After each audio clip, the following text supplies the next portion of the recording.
Suppose sir विद्यार्थ्यांनी academy join केली किंवा जर विद्यार्थ्यांना स्पर्धा परीक्षेची तयारी करायची असेल तर त्यांना नक्की काय काय करायला पाहिजे आणि वेळेत कसं करायला पाहिजे, काय सांगा?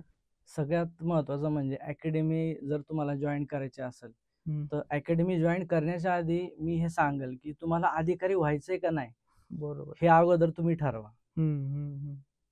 तुम्हाला जर अधिकारी व्हायचंय, क्लास 1 ऑफिसर व्हायचंय, MPSC परीक्षा द्यायची किंवा UPSC परीक्षा द्यायची, पहिल्यांदा ह्या सगळ्या गोष्टी जाणून घेतल्या पाहिजे विद्यार्थ्यांनी. आणि सगळ्यात महत्त्वाचं म्हणजे की सुरुवात कधी करायची.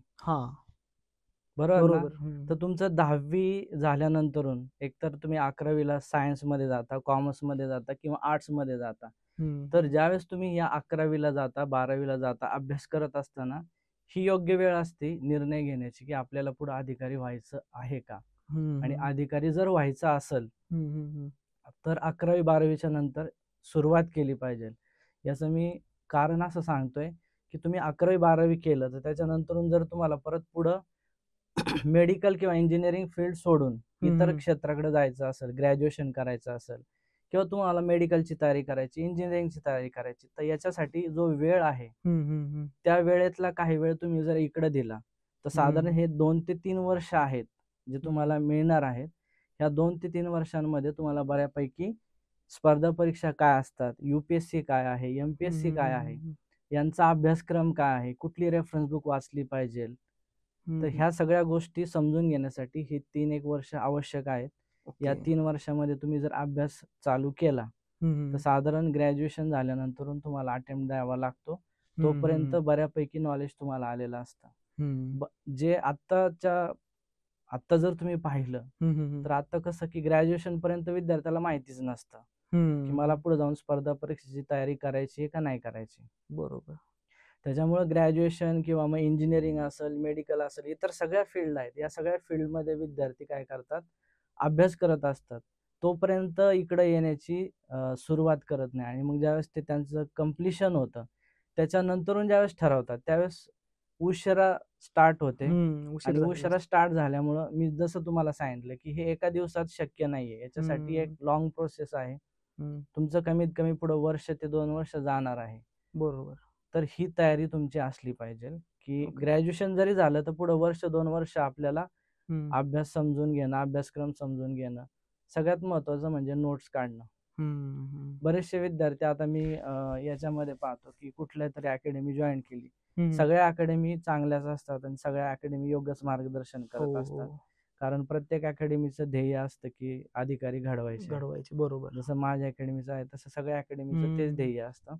पण या ठिकाणी विद्यार्थ्यांची मानसिकता कशी असते की समजा आता इतिहास हा विषय आपण जर कन्सिडर केला तर त्याच्या रेडीमेड नोट्स मला मिळतात का किंवा झेरॉक्स मला मिळतात का. तर विद्यार्थ्यांची ती मानसिकता एक आहे की रेडीमेड ज्या नोट्स आहेत किंवा झेरॉक्स आहेत त्या लगेच घेतात ते घेण्याआधी माझं असं सांगणं आहे की समजा तुम्हाला जर इतिहासाचा नोट्स पाहिजे ना तुम्ही इतिहास वाचा, त्याच्या नोट्स तुम्ही स्वतः तयार करा. तुम्ही स्वतः ज्यावेळेस नोट्स तयार करताना त्यावेळेस प्रत्येक पानावर कुठला शब्द लिहिलाय ना हा तुम्हाला माहित असतो. बरोबर. आणि याच्यामुळे काय होतं की तुमच्या नोट्स या तुमच्या सदैव स्मरणात राहतात.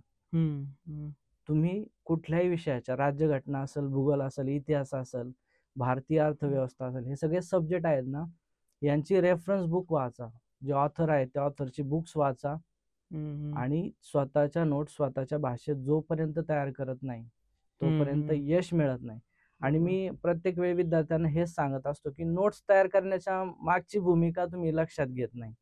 नोट्स का तयार करायच्या असतात तर तुम्हाला मेन्ससाठी क्वेश्चन पेपर जो आहे, बऱ्याच जणांना सगळ्यांना हे माहिती आहे की प्री जी असते ती ऑब्जेक्टिव्ह असते. त्या ठिकाणी एक प्रश्न आहे आणि 4 ऑप्शन आहे. त्यातला जो ऑप्शन आहे तो तुम्हाला फक्त सिलेक्ट करायचा आहे आणि उत्तर पत्रिका जी आहे, आन्सर शीट आहे, त्याच्यात तुम्हाला फक्त सर्कल करायचंय.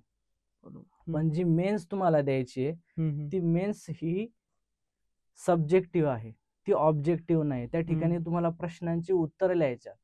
साधारण 3 तासाचा एक पेपर असला तर या 3 तासाच्या पेपरमध्ये तुम्हाला 20 ते 25 प्रश्न लिहायच्यात, त्यांची उत्तरं लिहायच्यात.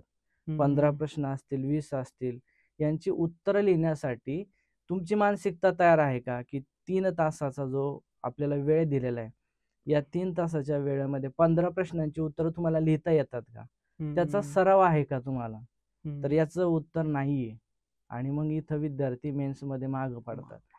आणि मग जर आपण इकडं नोट्सकडे येऊया, नोट्स जे आहे त्याच्याकडे येऊ द्या. नोट्स लिहिण्याच्या मागची हीच भूमिका आहे की तुमचं रायटिंगचं स्पीड जर वाढलं या नोट्सच्या माध्यमातून, तर त्याचा फायदा तुम्हाला मेन्सला होतो. जर तुम्हाला रेडीमेड नोट्स मिळाल्या तर तुम्ही ते फक्त त्याचं वाचन करता आणि तुमच्या त्या प्रोसेस मधलं लिखाण जे आहे ना, ज्याला लिहिणं म्हणतो, ती प्रोसेस कुठेतरी स्किप होते आणि त्याचा फटका तुम्हाला मेन्सला बसतो. की प्रश्नांची उत्तरं माहिती असतात, लिहिता पण येत असतं, पण प्रश्नच कव्हर होत नाही. म्हणजे तिथंच तुम्ही त्या सिलेक्शन क्रायटेरिया मधून आउट होता. ओके. म्हणून नोट्स स्वतःच्या हाताने लिहिणं फार महत्वाचं आहे. ओके.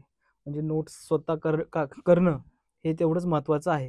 म्हणजे ह्या काही बेसिक्स तयारी आहेत ज्या स्पर्धा परीक्षा करताना विद्यार्थ्यांनी करायला पाहिजे.